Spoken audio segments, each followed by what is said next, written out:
Welcome to my lecture series, A Rabbi Encounters the Universe.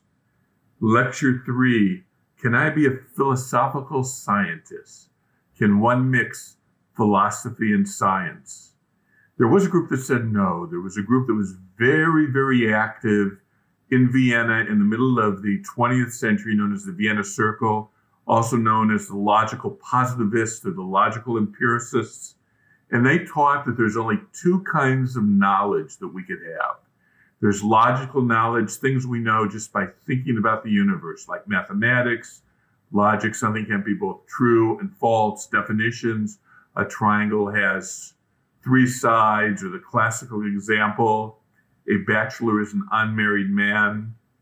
And then there's empirical knowledge, things we know by looking out into the universe, by studying it. The sky is blue. Rocks fall to the ground. The sun rises in the east according to our perspective and sets in the west.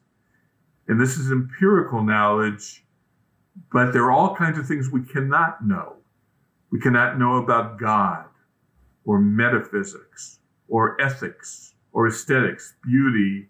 These are questions that, according to the logical positivists, we can't even answer.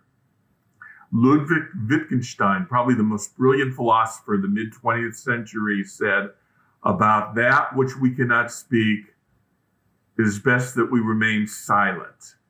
And so if you're just going to go with science, you cannot know ethics. Another philosopher who lived several hundred years before, David Hume, famously said, you cannot learn an ought from an is. You cannot learn ought, what you ought to do, what's right and wrong, what's ethical, from what is, from science. So according to this group, there were all kinds of things that we just simply can't know about, and yet they're important to us as human beings.